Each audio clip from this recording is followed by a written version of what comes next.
सभी दोस्तों को जोहार, नमस्कार, प्रणाम, सत श्री अकाल, सलाम अलैकुम।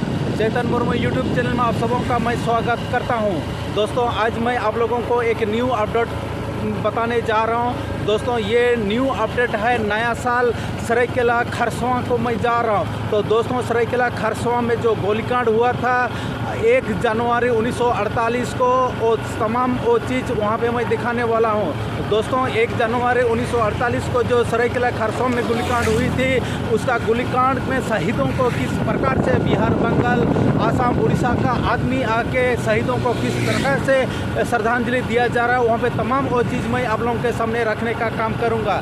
दोस्तों इस वक्त मैं रास्ते पे हूँ और ये सुबह मैं निकल पड़ा हूँ वो सरायकेला खरसवां को, और वहाँ शहीदों को किस प्रकार से नमन करते हैं और श्रद्धांजलि अर्पित करते हैं, तमाम वो चीज़ आप लोगों के सामने मैं रखने का काम करूँगा। तो साथियों जो भी इस चैनल पे नए हो, चैनल को सब्सक्राइब जरूर करना और बेल आइकन को जरूर दबाना, जब भी वीडियो बनाऊंगा आप तक नोटिफिकेशन पहुंच जाए और आप मेरे वीडियो को देख पाए। तो दोस्तों चलिए अभी शुरुआत करते हैं। खरसवां गोलीकांड 1 जनवरी 1948 को शहीद हुए तमाम शहीदों को श्रद्धांजलि अर्पित करते हैं और कहना यही चाहेंगे कि 1948 में ही गोलीकांड नहीं हुआ था झारखंड राज्य में। हमें लगता है कि वो गोलीकांड 2024 में भी हो रहा है, बस थोड़ा सा पैटर्न बदला है। 48 में सामूहिक गोलीकांड हुआ था, 50,000 लोगों को गोलियां चलाई गई थी। आज कहीं 50 लोगों पे लाठियां बरसाई जाती है, कहीं 5, और मामला वही है। खरसवां गोलीकांड को अगर समझना चाहते हैं तो हमें उस समय की परिस्थितियों को समझना होगा कि उस समय खरसवां के आदिवासी मूलवासी अपनी ज़मीन को उड़ीसा में मिलाने देने के पक्ष में नहीं थे, क्योंकि उनसे उनकी ज़मीनों और भाषा को कहीं ना कहीं छेड़छाड़ होता। तो आज भी ज़मीन की लड़ाई झारखंड वासी आज भी लड़ रहे हैं। आज भी जो तमाम उद्योग घराने हैं, तमाम जो खनन के क्षेत्र में कार्य करने वाली कंपनियां हैं, उद्योग स्थापित करने वाली कंपनियां हैं, वो लड़ाई हम आज भी लड़ रहे हैं। बस फ़र्क है कि उस समय गोलियों से हमें मारा जाता था, अब कानून के दांव पेच से मारा जाता है या प्रशासन की झूठे एफआईआर से हमें मारा जाता है। परिस्थितियाँ आज भी वही हैं।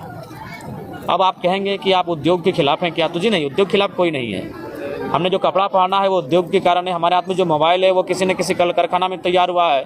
हमारा बस यही एक मांग है कि जो लोग रैयत अपनी ज़मीन देते हैं, जो ज़मीन देकर विस्थापित हो जाते हैं, उनको पीढ़ी दर पीढ़ी नौकरी मिलना चाहिए। इसलिए मिलना चाहिए कि वो ज़मीन उनके पिताजी करते थे, पिताजी से पहले दादाजी करते थे, दादाजी से पहले दादाजी करते थे। तो उस ज़मीन को जब हम उद्योग को दे रहे हैं, उद्योग के घरानों को दे रहे हैं, तो एक नियम ये होना चाहिए कि जब तक वो उद्योग वहाँ खड़ा रहेगा, चाहे वो टाटा रहे, टिस्को रहे, या BCCL रहे, CCL रहे, या कोई कंपनी रहे, जब तक वहाँ उद्योग का और कंपनी का कार्य होगा तब तक 3rd और 4th ग्रेड की नौकरी ज़मीन देने वाले रैयत परिवार को मिलना चाहिए।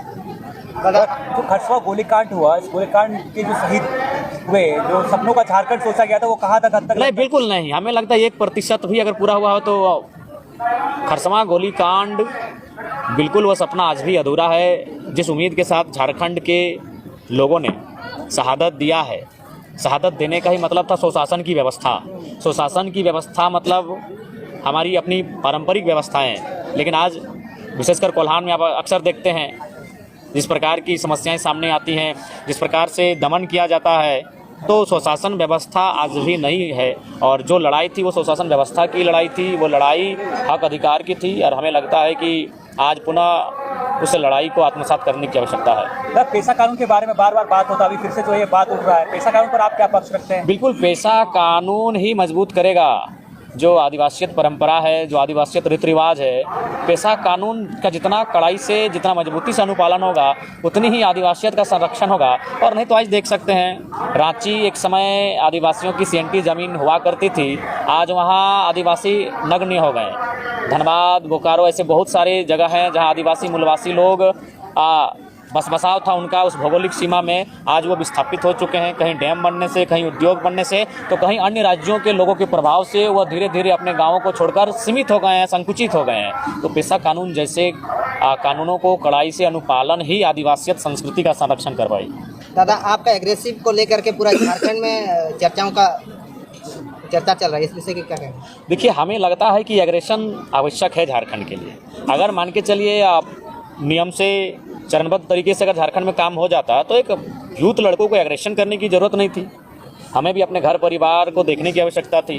शायद इस बार जो 2024 का चुनाव हुआ इसमें 81 में, शायद मैं कंफर्म नहीं हूँ, शायद मैं पहला कुंवारा विधायक हूँ, तो शायद हम अपने परिवार के बारे सोचते हैं, हम अपना जीवन संगिनी के बारे सोचते हैं, लेकिन वो सब छोड़ के हम एग्रेशन की बात करते हैं। एक युवा विधायक जो पहली बार विधायक बना है, जिसे गाड़ी की सुविधा मिलेगी, जिसे आवास की सुविधा मिलेगी, जिसे तमाम भत्ता की सुविधा मिलेगी, और उन सुविधाओं को छोड़कर वो कांटों की रास्ते को चुन रहा है, वो रात 2 बजे सबसे टकरा रहा है, वो माफियाओं से चुनौती दे रहा है। तो कारण यही है कि झारखंड का इतना तोहन और दमन हुआ है, झारखंड के लोगों का इतना उत्पीड़न हुआ है कि आज हम लोग एग्रेशन की भाषा में बात करने लगे हैं। तो जिस तरह बीसीएल वहाँ पे बीसीएल से जो लोग परेशान है, यहाँ पे टाटा स्टील बिल्कुल हर जगह, धनबाद की बात करें तो बीसीसीएल से, अगर बोकारो की बात करें, रामगढ़ की बात करें तो सीसीएल से, और जमशेदपुर की बात करें, सरायकेला की बात करें तो जो तमाम उद्योग हैं, चाहे टिस्को रहे, टाटा रहे, उषा मार्टिन रहे, और जो कंपनियां हैं, ये सत्य है। रांची जाएंगे तो एचईसी से, हिंडाल्को से। ये वास्तविकता है कि जमीन उन्होंने हमारा लिया, लेकिन नियोजन उन्होंने प्रदेश के लोगों को दिया, और जमीन भी अब सहूलियत से कहाँ ले रहे हैं। जमीन तो डीएसपी साहब को बगल में खड़ा करके, थानेदार को बगल में खड़ा करके, लाठी के दम पे लठेत खड़ा करके अब जमीन ले रहे हैं। इसीलिए मैं विरोध कर रहा हूँ ना, मैं उद्योग का विरोधी नहीं हूँ, मैं उनकी उस क्रिया का विरोधी हूँ, मैं उनके उस व्यवहार का विरोधी हूँ, मैं उनके उस तरीके का विरोधी हूँ। जमीन आप लेना है, जमीन उद्योग कहाँ लगना चाहिए, जहाँ बस बसाव कम हो। अभी देखिए जादूगोड़ा का मामला, 7 गांवों की सर्वे रिपोर्ट क्या कहती है कि जो वहाँ यूरेनियम का खनन होता है, उसके रेडिएशन से मानव जीवन में इतना प्रभाव पड़ा है कि 47%, यानी 100 में 47 महिलाएं माँ नहीं बन सकती है। माँ बनने के लिए उसके अंदर एक क्षमता जो होती है, उस क्षमता को ही खो चुकी हैं। 100 में 47 यानी 50%, आधा मान के चलिए, आधा महिलाएं माँ ही नहीं बन पाएंगी। और एक महिला जो माँ बनी थी, कोई आदिवासी महिला है, नाम उसका एग्जैक्ट याद नहीं आ रहा, 6 बच्चे उसका मुर्दा पैदा हुए। तो मेरा कहना है कि उद्योग कहाँ लगे, उद्योग वहाँ लगे जहाँ मानव जीवन प्रभावित ना हो, जहाँ पर्यावरण प्रभावित ना हो, जहाँ वन्य जीव प्रभावित ना हो। उद्योग किसी लगाए ना, किसी बंजर भूमि में लगाइए। मानव जीवन को प्रभावित करके, पर्यावरण को प्रभावित करके कौन सा मुनाफा आप कमाएंगे, कौन सा इसीलिए उद्योग का कोई विरोधी नहीं है, उनका जो व्यवहार है झारखंडियों के साथ, उस व्यवहार का विरोधी है। जयराम जी, नया साल आ गया है, किस तरह से आगे अपनी पार्टी को लेकर आप अपने काम किस तरह से करिएगा? क्या देखिए, हम लोग नितांत अपने कर्मों पे फोकस करेंगे। अगर हमारा कर्म सार्थक रहेगा तो लोग जुड़ेंगे। हम लोग वो ये कैंप मैंने बाकी लोग राजनीतिक पार्टियों की तरह जिस प्रकार लोग जोड़ते हैं, उस व्यवहार से हम लोग नहीं जोड़ेंगे। हम अपना कर्म पे केंद्रित करेंगे। ब्लॉक का मामला रहेगा, हम लोग ब्लॉक में आवाज़ बुलंद करेंगे। जिला का मामला रहेगा, हम लोग जिला में आवाज़ बुलंद करेंगे। विस्थापन का मामला रहेगा, हम लोग विस्थापन पे बात करेंगे। और लोगों को यदि लगेगा कि हमारी लड़ाई सार्थक है, हमसे जुड़ेंगे, नहीं लगेगा नहीं जुड़ेंगे।